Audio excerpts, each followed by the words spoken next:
क्या झूठ बोले बताएं तो। आजकल ना विपक्ष की ये आदत बन गई है सिर्फ आरोप लगाना और भाग जाना।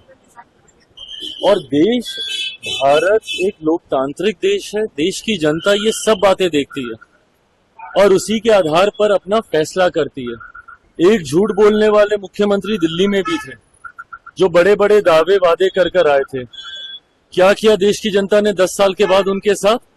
उनको दिल्ली की सत्ता से बाहर कर दिया। इसी तरीके से अगर देश में कोई झूठ बोलता है तो लोकतंत्र में इतनी ताकत है कि उस व्यक्ति को अगले चुनाव में जनता अपना फैसला सुनाती।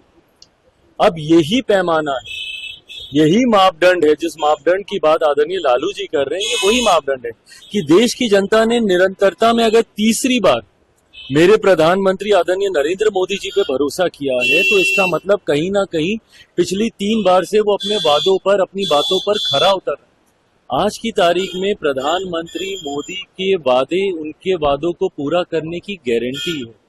और यही कारण है कि आज तीसरी बार, ये कोई सामान्य बात नहीं है कि एक ही सरकार, एक ही व्यक्ति लगातार निरंतरता में 3 बार चुनकर आ जाए।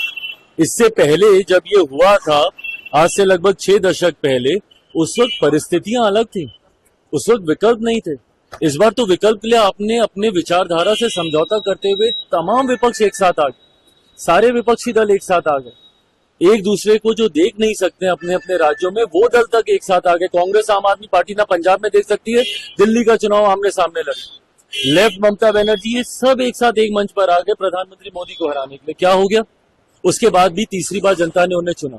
तो जब आदरणीय लालू जी ये बात कहते हैं कि अगर झूठ को नापने की कोई मशीन हो, अगर ये मशीन 90 के दशक में होती तो दूध का दूध, पानी का पानी उसी वक्त हो जाता। 90 के दशक में जिस तरीके से बिहार में बर्बाद करने के लिए एक के बाद एक गलत नीतियां लागू की गई, भ्रष्टाचार की हदों को पार किया गया, परिणाम स्वरूप उसके बाद कभी इनका दल अकेले बहुमत में नहीं आ पाया। हमेशा इनको उसके बाद मुख्यमंत्री जी की बैसाखी का सहारा करके इनको सत्ता में आना पड़ा। तो दर्शाता है कि झूठ इन्होंने बोला था, जनता ने इन्हें नकारा। तीसरी बार मेरे प्रधानमंत्री को प्रधानमंत्री पद देने के बाद जनता ने उनके वादों पर मोहर लगाने का काम किया कि यही व्यक्ति हैं जो अपनी बातों को पूरा कर सकते।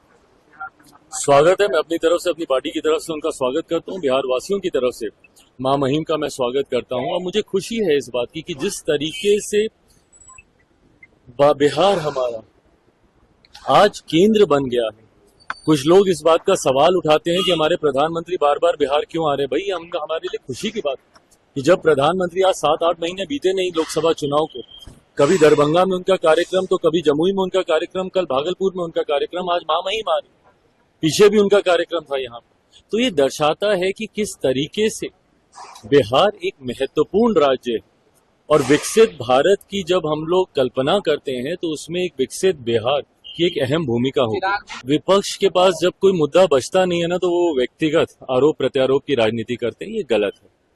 प्रदेश के मुख्यमंत्री हैं, इस तरीके से उनको लेकर भ्रम फैलाना, इस तरीके से उनके स्वास्थ्य के बारे में झूठी बातें करना आपकी बौखलाहट को दर्शाता है। आप जानते हैं कि विधानसभा का चुनाव आप हार रहे हैं, उपचुनाव में इनको पता चल गया, तथा कथित जो इनके गढ़ थे वो तक ये लोग हार चुके हैं। बेलागंज की सीट ये लोग हार चुके हैं, तरारी की सीट ये लोग हार चुके हैं। तो ये दर्शाता है कि आगामी विधानसभा चुनाव में विपक्ष अपना खाता भी खोल लेना तो ये बड़ी बात होगी। 225 से ज्यादा सीटें जीतकर इस बार हम लोग सरकार बनाने जा रहे हैं। अब क्योंकि कोई मुद्दा नहीं बचा तो ये व्यक्तिगत आरोप पे विपक्ष आ गया है, जिसका जवाब भी जनता देगी। लालू प्रसाद यादव के बेटे हैं निशांत को कह रहे हैं कि आरजेडी ज्वाइन करने बेहतर हो। तेज प्रताप यादव ने भाई देखिए, ये अंतोगत्वा, ये फैसला एक व्यक्ति विशेष को लेना मेरी समझ के परे है कि क्यों बाकी के लोग इतने उत्साहित हैं। ये फैसला उनको करना है कि उनको राजनीति में आना है, नहीं आना है, कब आना है, कैसे आना है।